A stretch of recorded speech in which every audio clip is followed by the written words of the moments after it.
Assalamu alaikum class, I am Mahrosh. I hope you are doing good. Today we are studying chemistry and mode of action of some common drug.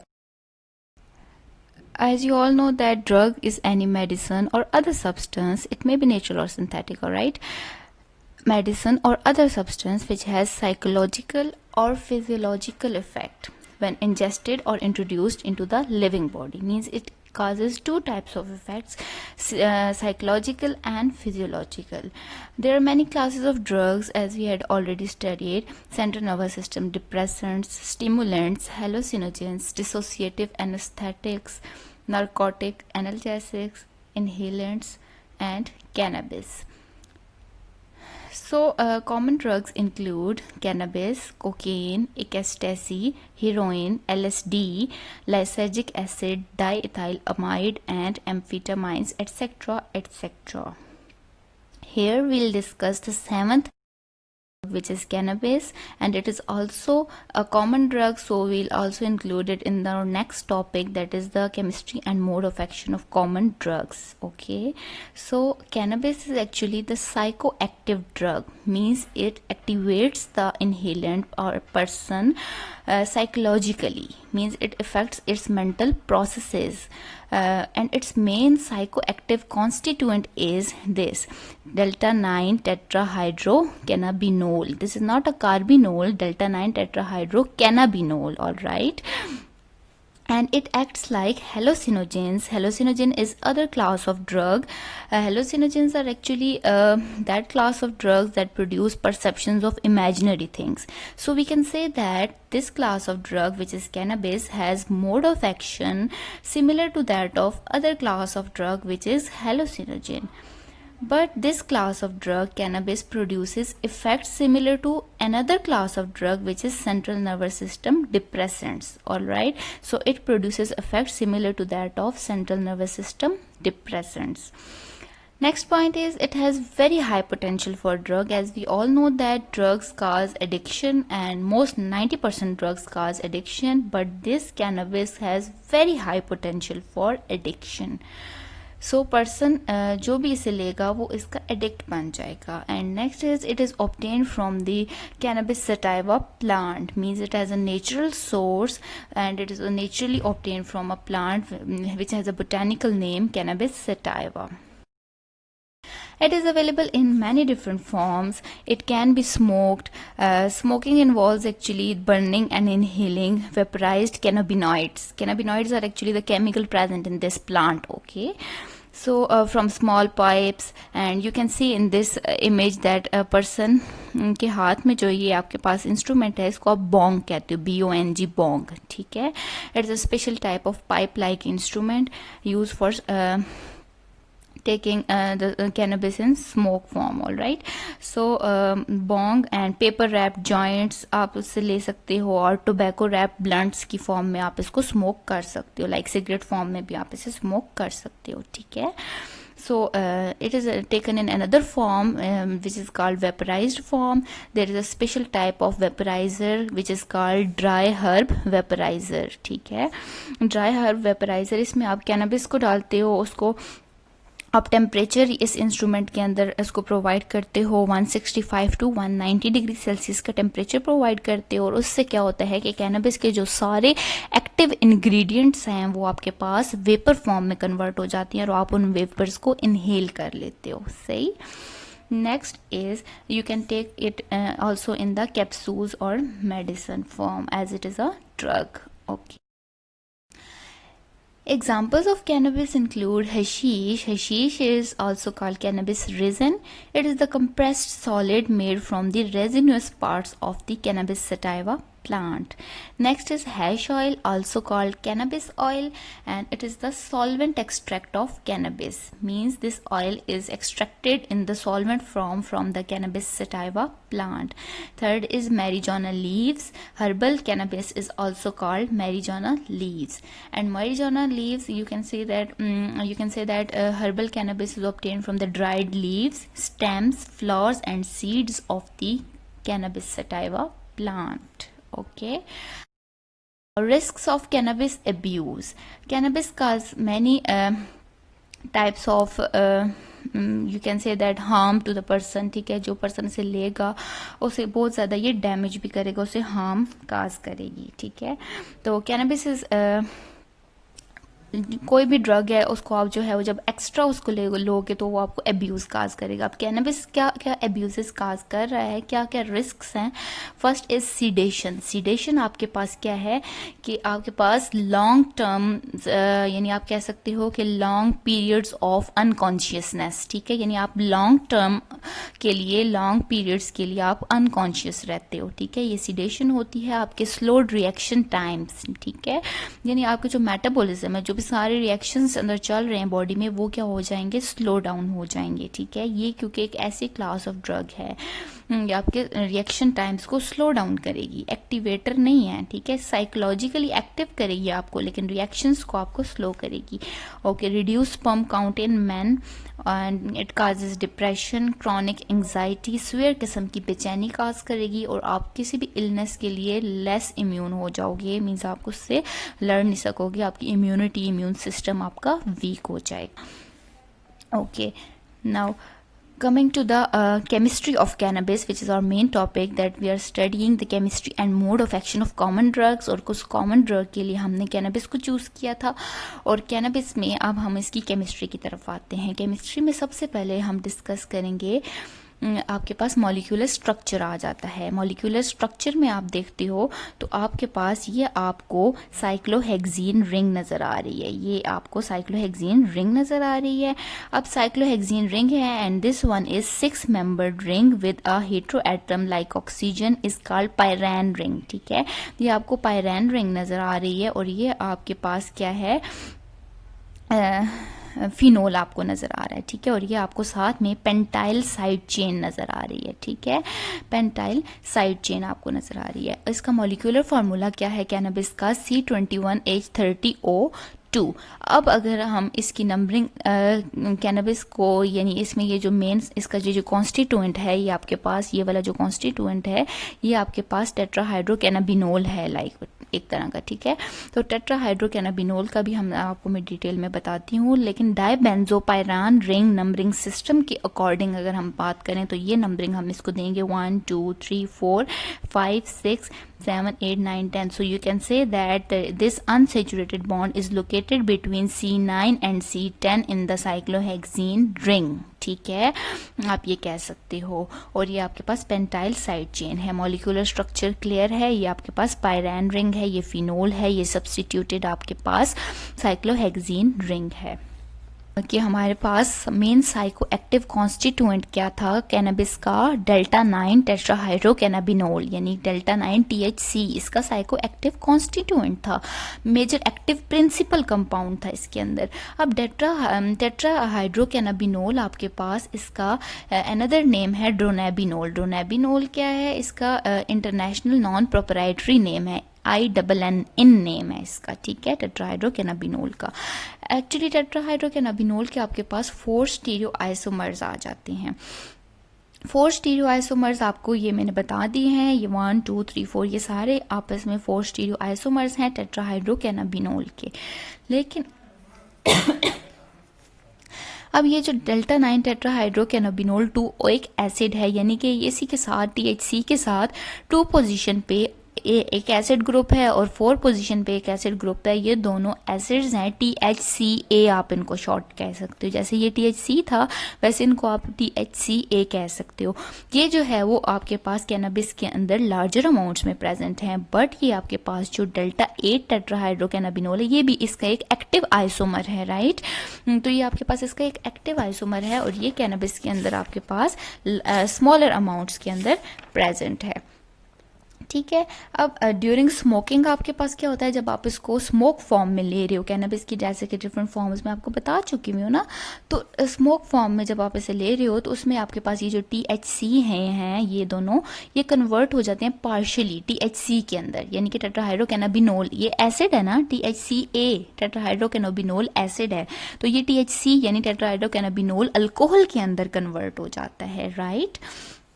Okay, now आपको मैं cannabinoid receptors का बता देती हूँ। जैसे कि हम बार बार बात कर रहे हैं कि कैनाबिनॉइड्स की, कैनबिस जो प्लांट है, कैनबिस से हम जो सटाइवा प्लांट से जो कैनबिस को ऑब्टेन करते हैं उसके अंदर एक कंपाउंड है, ये कैनाबिनॉइड्स जिनको हम कहते हैं। और आपके पास ये कैनाबिनॉइड रिसेप्टर्स होते हैं 2 टाइप्स के, CB1 receptors and CB2 receptors. CB1 receptors की क्या लोकेशन है? These are present in the brain and peripheral tissues, but CB2 receptors are present in the peripheral tissues and neuroglial cells. Neuroglial cells के आपको बता दिए गए हैं कि सेंट्रल नर्वस सिस्टम में अगर हम देखें तो न्यूरोग्लियल सेल्स आपके पास एपेंडाइमल सेल्स आ जाते हैं, ओलिगोडेंड्रोसाइट्स आ जाते हैं, एस्ट्रोसाइट्स, माइक्रोग्लिया, ये सारे आपके पास सेंट्रल नर्वस सिस्टम के अंदर न्यूरोग्लियल सेल्स आ जाते हैं। जबकि पेरिफेरल सिस्टम के अंदर शेवान सेल्स, ठीक है, सैटेलाइट सेल्स, ये आपके पास न्यूरोग्लियल सेल्स आ जाते हैं।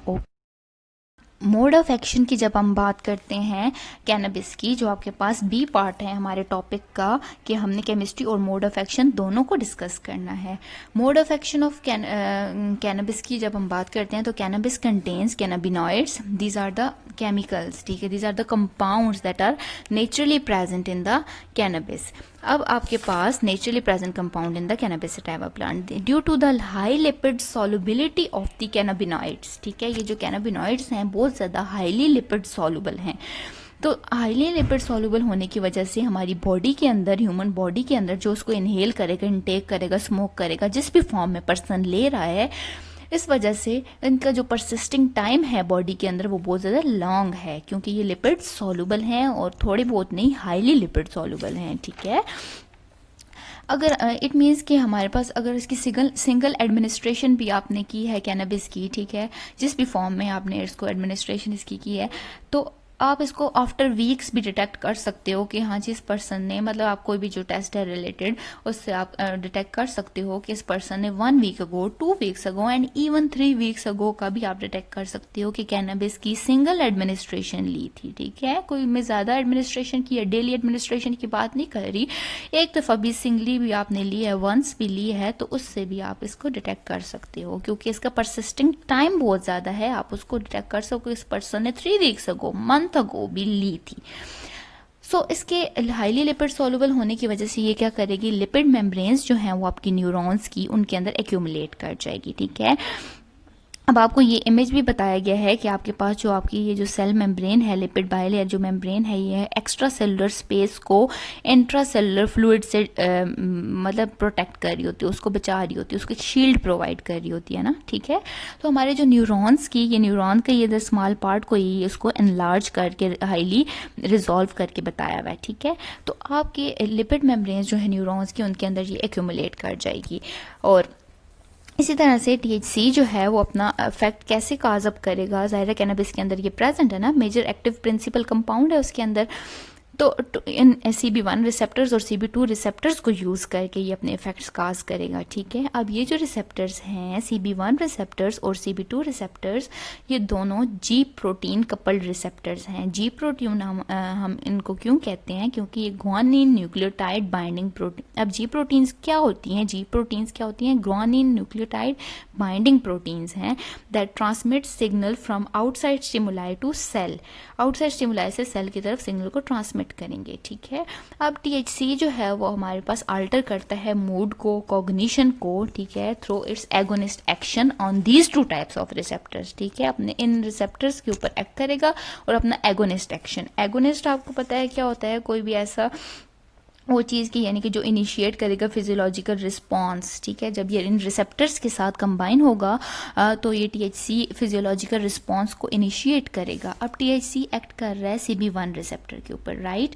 तो अब यहाँ पर क्या होगा, जब ये उन रिसेप्टर्स के ऊपर बाइंड कर गया तो ये इनहिबिट कर देगा सेकेंडरी मैसेंजर सिस्टम को, मीन्स आपका मैसेंजर सिस्टम क्या हो गया, डिसरप्ट हो गया, ठीक है।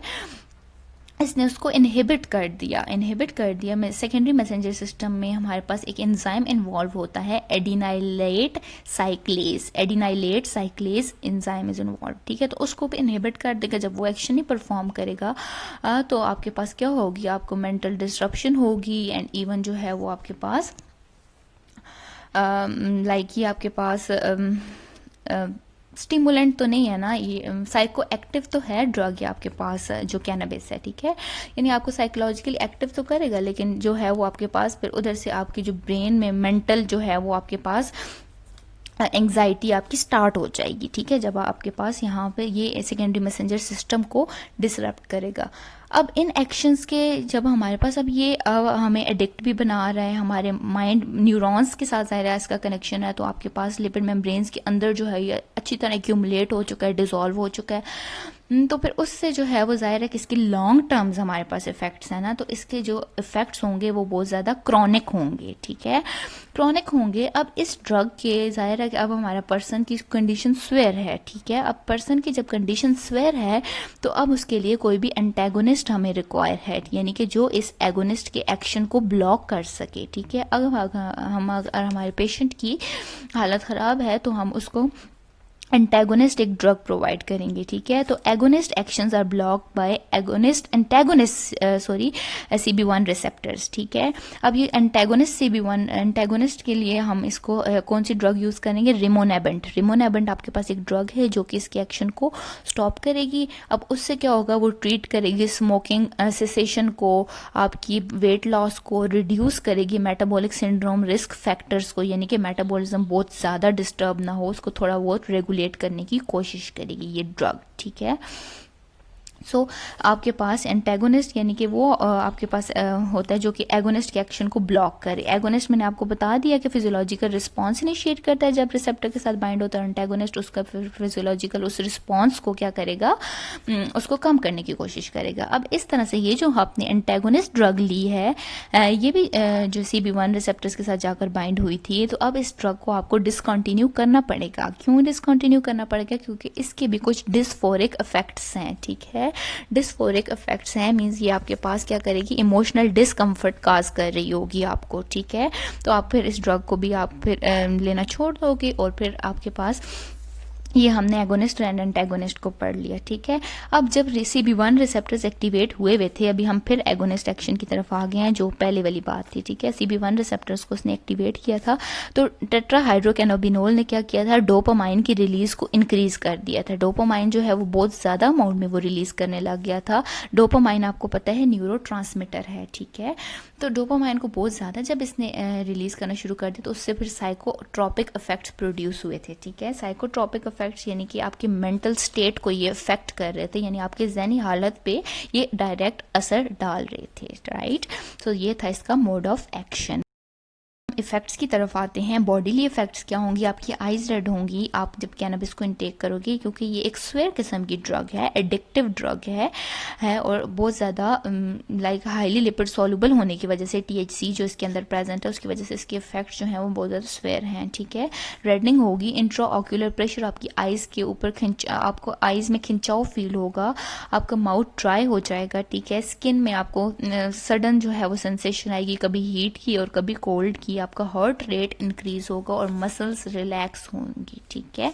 ये थे इसके हम सेकंड ड्रग की तरफ आते हैं जो कि है कोकेन, ठीक है। कोकेन आपके पास रिक्रिएशनल ड्रग है। रिक्रिएशनल ड्रग्स आपके पास ऐसी ड्रग्स होती हैं जो कि इंड्यूस करती हैं अल्टर स्टेट ऑफ कॉन्शियसनेस को, ठीक है, आपकी फीलिंग्स को मॉडिफाई कर देती हैं। यानी कि एक तरह से आप ये कह सकते हैं कि ये आपके पास सेंट्रल नर्वस सिस्टम स्टिमुलेंट्स आप इन्हें कह सकते हैं, ठीक है। यानी कि स्टिमुलेट करती हैं सेंट्रल नर्वस सिस्टम को, उसको एक्स्ट्रा ऑर्डिनरीली आपकी फीलिंग्स को मॉडिफाई कर देती हैं, परसेप्शंस को, आपके इमोशंस को, ठीक है। तो आपकी इस तरह से ये रिक्रिएशनल ड्रग है। अब ये स्ट्रॉन्ग स्टिमुलेंट है क्योंकि अब फर्स्ट वाले जो आपने ड्रग्स हमने स्टडी की है कैनबिस, वो itself a class of drug थी, लेकिन ये जो कोकेन है ये हमने एक क्लास ऑफ ड्रग जो है सेंट्रल नर्वस सिस्टम स्टिमुलेंट उसकी एग्जाम्पल उठाई हुई है, ठीक है, कोकेन। सो ये आपके पास स्ट्रॉन्ग स्टिमुलेंट है and it also has high potential for addiction as for similar to cannabis and psychoactive tropane alkaloid of coca plant। psychoactive तो है, psychoactive तो cannabis भी थी, यानी कि इनहेलेंट को, पर्सन को, इंटेकर को क्या करती, साइकोलॉजिकली एक्टिवेट कर रही थी। ट्रोपेन अल्कलाइड हम इसको क्यों कह रहे हैं, अब सबसे पहले हम देख लेते हैं अल्कलॉइड्स क्या होते हैं। अल्कलॉइड्स आपके पास नेचुरल प्रोडक्ट्स हैं, नेचुरल बेसिस हैं जिनमें पिरिडीन रिंग होता है, उनको आप अल्कलॉइड्स कहती हो, राइट। अब ट्रोपेन अल्कलॉइड्स क्या हैं, आपके पास अल्कलॉइड्स की डिफरेंट क्लासेस आ जाती हैं based on on the base of heterocyclic ring, ठीक है। हेट्रोसाइक्लिक रिंग की बेस पे जब हम अल्कलॉइड्स को क्लासिफाई करते हैं तो उसमें एक क्लास आ जाती है ट्रोपेन अल्कलॉइड्स, ठीक है, जो कि अब हम नेक्स्ट जब हम इसके मॉलिक्यूलर स्ट्रक्चर की तरफ जाएंगे तो मैं आपको बताऊंगी कि इसमें ट्रोपेन रिंग कौन सा है जिसकी वजह से हम इसे ट्रोपेन अल्कलॉइड कह रहे थे, ठीक है। कोका प्लांट से इसे हमने ऑब्टेन किया है। सिंपली अगर हम कहें तो इस कोकेन को आप कोक भी कह सकते हो, COKE कोक, ठीक है। सिमिलर इसका जो मोस्ट फेमिलियर नेम है वो कोक है, ठीक है। तो कोका प्लांट से आप इसे ऑब्टेन करते हैं, ठीक। अच्छा, question arises that cocaine belongs to which class of drugs? So it belongs to central nervous system depressants, hallucinogens और stimulants, ठीक है। तो ये आपके पास stimulant है क्योंकि ये strong stimulant है, हमें साइको एक्टिव बनाती है और आपके पास सेंट्रल नर्वस सिस्टम को स्टिमुलेट करती है, ठीक है। पर्सन जो है वो क्या होता है, एक्स्ट्रा ऑर्डिनरी जो है वो अलर्ट हो जाता है, ठीक है, वो कॉन्शियस होता है, उसमें फीलिंग्स जो है वो एक्स्ट्रा किस्म की होती हैं, ठीक। अवेलेबल फॉर्म्स को हम देख लेते हैं तो कैनबिस कोकेन कोक आपके पास डिफरेंट फॉर्म्स में अवेलेबल है, डिफरेंट फॉर्म में आप इसे इनटेक कर सकते हो। स्नॉट और स्निफ, यानी कि आप इसको सूंघ सकते हो, इनहेल कर सकते हो, सही तरह से डायरेक्टली ले सकते हो थ्रू नोज, एंड इंजेक्ट भी कर सकते हो आप इसको वेन्स में या मसल्स में, जिस तरह से भी, ठीक है। अब हम देख लेते हैं कि स्नॉर्टेड कोकेन एंड स्मोक्ड कोकेन में क्या फ़र्क होगा, ठीक है। अब जब कोकेन को आप स्नॉट करते हो, ठीक है, स्नॉट करते हो तो ये आपके rest of the body and brain आपको अफेक्ट करेगी, ठीक है। रेस्ट ऑफ द बॉडी को अफेक्ट करेगी, यानी हार्ट में जाएगी, ब्लड स्ट्रीम में जाएगी, ब्रेन को। लेकिन जब उसको आप स्मोक करते हो तो स्मोक में आपके के केस में आपके पास वो डायरेक्टली आपके लंग्स को अफेक्ट करेगी, ठीक। मॉलिक्यूलर स्ट्रक्चर की तरफ जब हम आते हैं तो ये आपके पास कोकेन का स्ट्रक्चर आ जाता है। ये आपके पास बेंजीन रिंग है, ये आपको ईस्टर ग्रुप 2 ईस्टर ग्रुप्स आपको नजर आ रहे हैं, और ये जो मैंने हाईलाइट किया हुआ है ये बॉक्स के अंदर, तो ये जो पोर्शन है ये आपके पास ट्रोपेन है, ठीक है। ये ट्रोपेन रिंग है, ठीक है, इस वजह से। और ट्रोपेन आपको पता है अल्कोलॉइड है, based on their heterocyclic ring tropane alkaloid है, और उसमें ये वाला जो रिंग है ये ट्रोपेन रिंग है। इस वजह से हमने कहा था कि कोकेन क्या है आपके पास, ट्रोपेन अल्कलाइड है कोका प्लांट की, right. Okay, chemistry of cocaine की तरफ आते हैं तो आपके पास ये नेचुरली अकरिंग लोकल एनेस्थेटिक है, ठीक है। नेचुरली अकरिंग है, लोकल एनेस्थेटिक है, लेकिन इसके स्ट्रक्चर हम देखें तो सिंथेटिक एनेस्थेटिक्स के साथ भी मिलता है। एनेस्थेटिक्स आपको पता है क्या होते हैं, कि आपके पास एनेस्थेटिक्स जो आपको टेम्पररी लॉस ऑफ सेंसेशन काज करते हैं, यानी आप सेंसेस को लॉस कर देते हो लेकिन टेम्पररी, नॉट परमानेंटली, ठीक है। अब आपके पास कोकेन जो है वो 2 एनेंशियोमेरिक फॉर्म्स में एग्जिस्ट कर रही होती है। रिमेंबर करें तो कैनबिस में हमने पढ़ा कि उसकी 4 आइसोमर्स थे, लेकिन इसकी एनेंशियोमेरिक फॉर्म्स 2 ही है। साइकोएक्टिव अल्कलाइड है कोका प्लांट की, और वीकली बेसिक है, ठीक है। बेसिक क्यों है, क्योंकि ये एक अल्कलॉइड है, और अल्कलॉइड्स क्या होती हैं, बेसिस होती हैं, ठीक है। पिरिडीन रिंग कंटेनिंग बेसिस होती हैं, लेकिन ये आपके पास उस वजह से फिर ये बेसिक है। कोकेन को अगर हम देखें तो अवेलेबल ये 2 फॉर्म्स में है, फ्री बेस फॉर्म में भी है और साल्ट की फॉर्म में भी है, ठीक है। फ्री बेस फॉर्म को अगर हम देखें तो वो वोलेटाइल है और साथ में क्या है, इनसॉल्युबल है इन वाटर, बल्कि जो साल्ट फॉर्म है वो आपके पास फैट सॉल्युबल भी है और वाटर सॉल्युबल भी। फार्माकोकाइनेटिक्स की तरफ हम आते हैं तो हम इधर फार्माकोलॉजी की जब हम बात करते हैं ना ड्रग्स मेडिसिनल केमिस्ट्री में, तो हम 2 टर्म्स को यूज करते हैं। लाइक फार्माकोकाइनेटिक्स हम कहते हैं कि उसकी मतलब डाइजेशन का वो क्या प्रोसेस है, कितनी वो एब्जॉर्ब हो रही है और कितनी वो अनचेंज्ड एक्सक्रीट हो रही है, इस चीज़ को आप क्या कहते हो, फार्माको, इसकी स्टडी को फार्माकोकाइनेटिक्स कहते हो। लेकिन फार्माकोडायनेमिक्स हम किसे कहते हैं, मोड ऑफ एक्शन, ठीक है। बिल्कुल ये क्लियर कट है कि मोड ऑफ एक्शन का दूसरा नाम क्या है, फार्माकोडायनेमिक्स। मोड ऑफ एक्शन किसी भी ड्रग का आप बोलोगे, आप बोल सकते हो pharmacodynamics of that drug. Okay, now coming to pharmacokinetics. So अब ये जो कोकेन है ये आपके पास ओनली 1% जो है ये एक्सक्रीट होती है अनचेंज इन यूरिन, बाकी जो रिमेनिंग 99% है वो मेटाबोलाइज्ड होती है थ्रू वेरियस रिएक्शंस, कन्वर्ट हो जाती है किस किस में, बेंजोइल एक्गोनिन में, एक्गोनिन मिथाइल ईस्टर में और नॉर कोकेन के अंदर, ठीक है। अब आप इसको कोकेन को इंट्रानेजली ले रहे हो, विया गैस्ट्रो इंटेस्टिनल ट्रैक ले रहे हो। गैस्ट्रो इंटेस्टिनल ट्रैक आपको पता है ना, थ्रू ओरल, ठीक है, सारा प्रोसेस आ जाता है, ओरल कैविटी से स्टार्ट होता है और इंट्रावीनसली ले रहे हो, ठीक है। तो ये 3 जो वेज हैं इनसे ये कोकेन जो है वो वेल एब्जॉर्ब होगी। मोड ऑफ एक्शन या फार्माकोडायनेमिक्स की तरफ हम आते हैं तो आपके पास कौन कौन से न्यूरोट्रांसमीटर्स हैं जिनको ये कोकेन अफेक्ट करता है। तो उन न्यूरोट्रांसमीटर्स में आता है सबसे पहले डोपामीन, ठीक है, फिर सीरोटोनिन और फिर नॉर एपिनेफ्रीन, ठीक है। अब कोकेन के मैकेनिज्म की तरफ आते हैं तो ये DA stands for dopamine. Dopamine जो है वो in the presence of MAO means monoamine oxidase, ये आपके पास एक एंजाइम है, उसकी प्रेजेंस में ये आपके पास एक वेजिकल के अंदर जाता है, ठीक है। वेजिकल के अंदर जाता है, अब डोपामीन अंदर चला गया, ये विदाउट अभी कोकेन नहीं आई, ठीक है। ये डोपामीन टर्मिनल्स हैं, ये आप देख सकते हैं, ये टर्मिनल्स ओपन हैं, ठीक है। अब इसके अंदर आई, वेजिकल के अंदर आई, लेकिन जब इधर से बाहर से जब कोकेन आती है, कोकेन जो है वो आपके पास क्या करती है, इन टर्मिनल्स को ब्लॉक करने की कोशिश करती है। इधर हमने सिर्फ एक न्यूरोट्रांसमीटर का बताया हुआ है, डोपामीन का, इसी तरह से लाइकवाइज सीरोटोनिन का भी होता है और नॉर एपिनेफ्रीन का भी होता है, ठीक है। तो ये इन टर्मिनल्स को जो है वो ब्लॉक करने की कोशिश करती है, मीन्स डोपामीन को ये इसका रीअपटेक नहीं कर सकते ये, ठीक है। ये वेजिकल के अंदर इसका रीअपटेक नहीं होने देता कोकेन, ठीक है, उनको ब्लॉक करने की कोशिश कर रहा है।